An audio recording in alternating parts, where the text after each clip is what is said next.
모르겠는데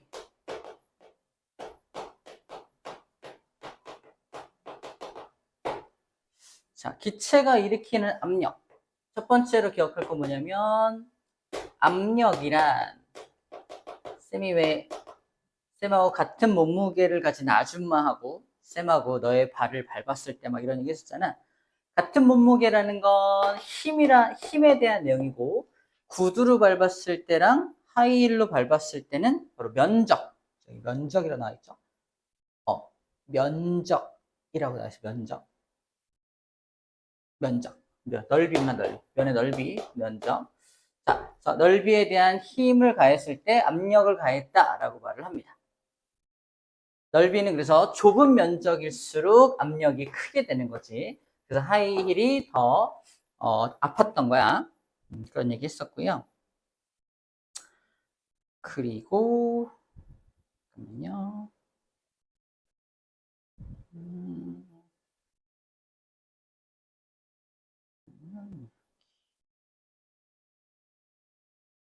자, 근데 기체가 일으키는 압력은 기체가 일으키는 압력도 역시 힘을 가하고 어떤 일정한 넓이에다가 힘을 가했을 때 기체도 압력을 일으킬 수 있을 거 아니야. 그치? 자, 그럼 기체가 어디 풍선 안에 들어있는 걸 한번 상상해 보자는 거야. 이 안에 들어있는 기체 입자가, 기체를 이루고 있는 입자 하나하나가 풍선의 안쪽 벽면에 부딪힙니다. 부딪히는 현상을 충돌한다라고 말을 하고, 충돌할 때 당연히 힘을 가하게 되겠지.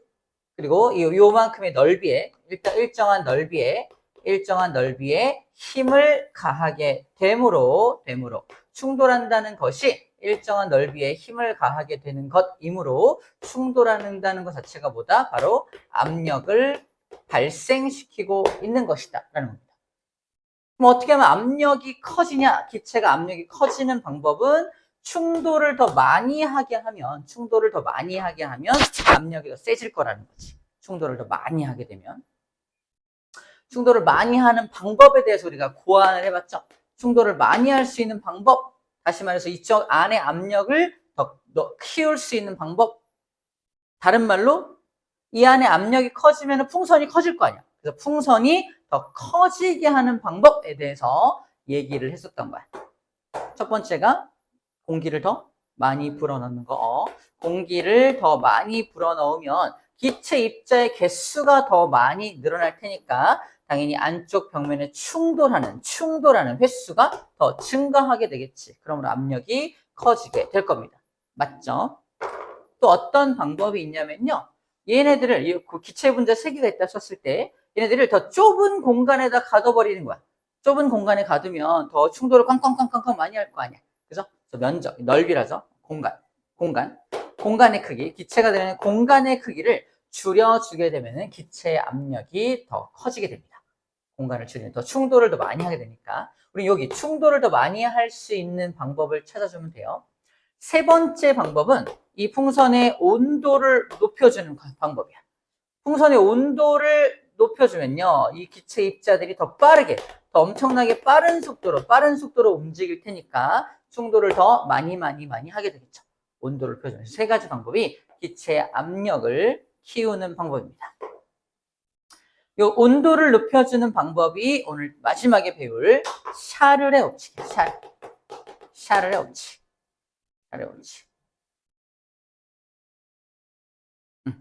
샤를이고요. 그리고 두 번째 배우는 이제 오늘 지금 바로 이어질 보일의 법칙은 요것들의 이제 바깥에 외부 압력에 대한 얘기를 좀 할 거예요. 자, 조금 다 관점을 달리 봅시다. 다시 풍선 안에 들어있는 기체 입자로 인해서 압력이 발생할 수 있다라고 지금 얘기를 하는 거고요. 자, 현재 풍선의 부피가 2리터였다고 칩시다. 처음에 풍선의 부피가 2리터였어요. 그때 풍선의 압력이 얼마인가 재봤더니 1기압이었어. 압력이 1기압이었다.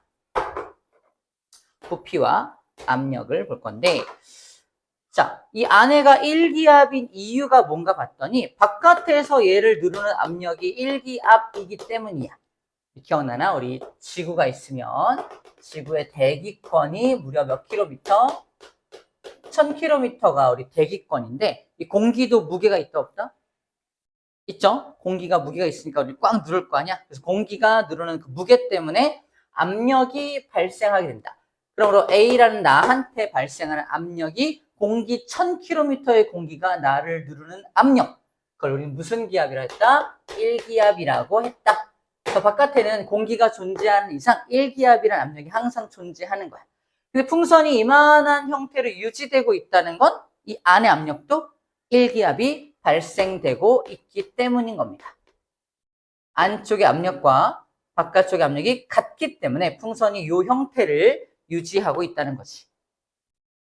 자, 이제 상황을 바꿔서 이 풍선을 밖에서 내가 손을 가지고 더 꽉 눌러서 2기압으로 풍선을 2기압으로 총 2배 많은 힘으로 눌러보자는 거야. 더 꽉 누르면 풍선 어떻게 돼요? 조그매질 거 아니야? 작아질 거 아니야? 얼마나 작아지나 봤더니 신기하게 압력을 2배만큼 높이면 부피는 정확하게 2분의 1로 줄어듭니다.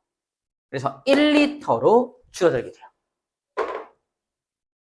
그래서 이거를 연구한 아저씨가 그래서 야, 압력을 변화시켰더니 부피가 막 변해. 압력에 따른 기체의 부피 변화. 자, 압력에 따른 기체의 부피 변화를 연구한 아저씨. 압력을 바꿨더니 기체의 부피가 어떻게 되는지를 연구한 아저씨. 이게 우리 두 번째에 나오는 기체의 부피 변화를 압력에 따라서 부피가 어떻게 변하는지를 밝혀낸 이 아저씨가 바로 이름이 보일 아저씨라서 이걸 보일의 법칙이라고 하는 거야. 자, 보일 아저씨는 무슨 연구를 했다? 밖에 압력을 바꿔봤어! 그랬더니 부피가 이렇게 변하네? 이걸 연구했던 아저씨인 거지. 완전 신기한 걸 알아냈어. 어떤 신기한 걸 알아냈냐면 처음 부피와 처음 압력을 곱해봐. 곱하면 얼마 나와? 2 나오죠. 그죠? 2 나오죠? 자, 이거를 다시 말해서 압력을 P라고 하고요. 부피를 V라고 해요. 압력을 pressure, 누른다. pressure V라고 하고요. 볼륨을 높여 할 때 볼륨이 부피감이에요. 부피감. 그래서 P하고 V로 곱한 값이 2가 나옵니다. 맞죠? 근데 나중에 상황을 바꿨어. 기압을 2기압으로 바꿨더니 부피가 2분의 1로 줄었어. 그래서 둘을 곱했더니 또 뭐가 나와? 또 이가 나오죠. 이게 상황을 바꾸더라도 압력과 부피를 곱한 값은 항상 뭐 하더라?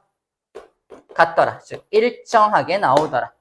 그래서 보일의 법칙이란 뭐다? 보일의 법칙이 뭡니까? 라고 누가 물어본다면 야, 압력을 높이면 부피는 줄어들어. 정확하게 반비례 관계야. 이게 보일의 법칙이야. 쉽게 말하면 압력하고 부피는 서로 반비례 관계야. 이렇게 씁니다. 압력과 부피는 서로 반비례 관계야. 이게 좀 어려우니까 이렇게 쓰자.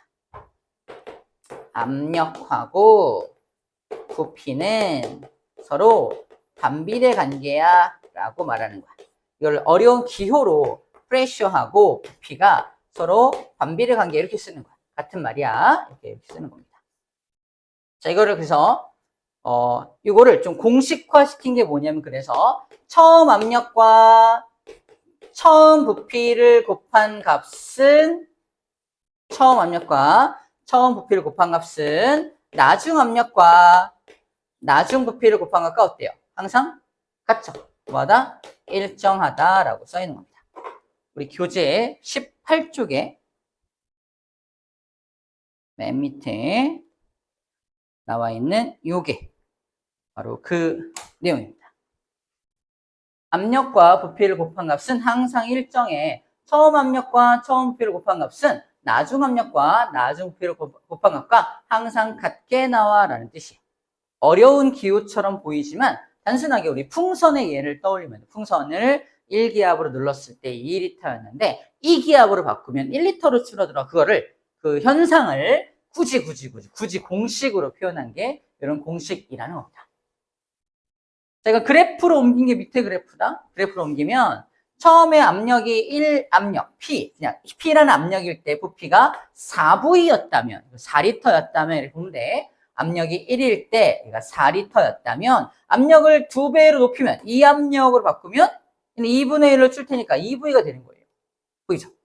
여기. 그래서 이거 얘랑 얘랑 곱한 값은 4였는데 얘를 2기압으로 바꿨더니 2리터가 됐어. 2를 곱한 값도 4죠.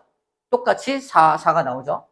4기압으로 바꾸면 1리터 되겠죠? 그래서 곱해서 또 4가 나오게 하겠죠. 이런 식으로. 이거를 그래프로 쭉 옮긴 게 이런 반비례 그래프. 모아놓는 부피와 압력은 서로 무슨 관계? 반비례한다라는 그래프를 이렇게 곡선의 형태로 그립니다. 자, 반비례 그래프 이거 시험 문제 꼭 나옵니다. 보일 법칙과 관련된 그래프가 이 그래프인데 부피하고 압력은 반비례죠. 반비례를 표현하는 그래프가 어떻게 그린다? 이렇게 곡선의 형태로 그려진다는 거야. 시험 문제에서 우리 어떻게 낚시질을 한다? 야, 부피하고 압력은 서로 반비례지? 그래, 서로 반비례니까 이렇게 되지? 라고 물어봐요. 아니요! 이겁니다. 직선의 형태가 아니라 곡선의 형태여야 한다는 꼭 기억해 주어야 해요. 여기 나와 있지 않더라도 예측할 수 있습니다. 어떻게? 얘가 만약에 8기압으로 바꾼다면 어떻게 될까? 8기압 바꾼다면 곱해서 4가 나와야 되니까 얼마? 0.5V가 되겠죠. 절반. 4가 나와야 되니까 8기압으로 바꾼다 하더라도 얘가 0.5가 되면 곱해서 4가 나올 테니까 몇 리터가 될지 다시 말해서 8P가 되면 어떻게 되니? 여기 맞춰봐 하면 어떻게 돼요? 0.5V였으면 돼요. 그래서 얘가 4PV가 나온다는 걸 보여주면 됩니다. 이제 P하고 V를 그냥 곱해서 PV 그냥 쓴 거야. PV 곱한 거. 근데 쓴 겁니다. 그냥. 큰 의미는 없어요. P하고 V라는 기호를 이용해서 좀 어렵게 만든 것 뿐이지 우리가 알고 있는 그 상식에서 벗어나지 않습니다. 용어만 조금, 이 기호만 조금 익숙하게 만들면 돼요. 끝났습니다. 이게 보일의 법칙이야. 보일의 법칙입니다. 어려운 거 없어요.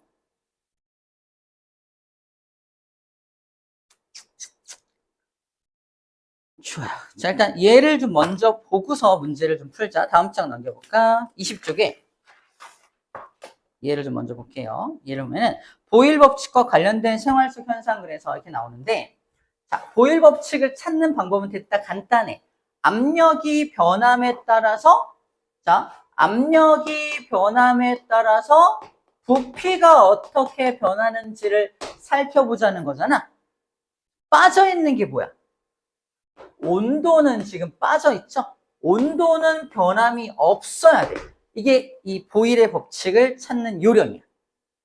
이게 보일 법칙인지 샤를 법칙인지를 찾는 게 우리가 앞으로 풀어야 될 시험 문제인데 샤를 법칙은 아까도 말했지만 온도가 변해. 근데 보일 법칙은 온도가 변하지 않는 것들이야. 봐봐. 예를 들어봐. 높은 산에 올라가면 과자 봉지가 빵빵해진다. 높은 산에 올라가면 밖에서 누르는 공기가 줄어들기 때문에 압력, 외부 압력이 줄어드니까 안에서 밖으로 이렇게 뿜어져 나가면서 압력이 이렇게 밖으로 밀어내면서 봉지가 팽창하는 거야. 온도와는 상관이 없다라는 인식을 해야 돼. 높은 산에 올라가면 춥잖아요. 그러면 안 돼. 이런 경우에는 높은 산에 올라갔을 때 외부에서 들어오는 압력이 줄어들었기 때문에 부피가 늘어난다. 온도와 상관이 없다는 거 기억해야 되고요. 헬륨 풍선이 하늘 위로 올라가는 것과 마찬가지로 올라가면 올라갈수록 외부에서 들어오는 압력이 줄어들기 때문에 풍선이 팽창하다 터져버리는 거거든요. 또 온도랑 상관이 없는 거야. 잠수부가 저 밑에서 물속 깊은 곳에서 내뿜은 공기방울이 올라오면서 점점 커지는 것도 압력이 줄어들기 때문에 커지는 거죠. 이것도 온도와는 상관이 없다는 거. 공기주머니가 들어있는 이 신발 같은 경우도 이 안에 있는 공기가 들어있어서 압력을 발생시키고 있어서 밖에서 외부 압력이 들어오면 이 안에 공기가 봐봐. 밖에서 외부에서 압력이 꽝 밖에 내가 점프를 뛴다던가 해갖고 밖에서 압력이 꽝 가해지게 되면은 공기가 수축되겠죠? 공간이 수축되면서 이 안에서도 공기가 일으키는 압력이 더 커진단 말이야. 안쪽에서도 압력이 발생되면서 외부에서 들어온 충격을 줄여주게 되는 거지. 그래서 외부의 충격을 줄여주는 방법으로 이렇게 공기주머니를 이용하는 거예요. 공기주머니. 그래서 여기 안전매트 같은 것도 앞에 나온 안전매트도 밖에서 외부 압력이 꽝 가해졌을 때 공기가 압축되면서 공기가 일으키는 압력 때문에 안 아프게 되는 거죠. 자, 요 감압 용기는 좀 이따 보여줄 건데 거기에 그것도 이제 감압, 압력을 줄여주는 장치야. 이것도 이제 보일 법칙, 온도랑 상관이 없다는 것만 일단 체크하면 돼요. 온도랑 상관이 없는 모든 것들은 다 보일 법칙이다라고 하면 됩니다. 온도와 관련 있는 거 제가 보여줄게. 온도와 관련 있는 거, 이게 온도와 관련되어 있는 샤를 법칙입니다. 샤를 법칙은 온도가 변하는 거야. 체크하면 도로를 달리면 마찰 열 때문에 열이 발생해 온도가 올라갑니다.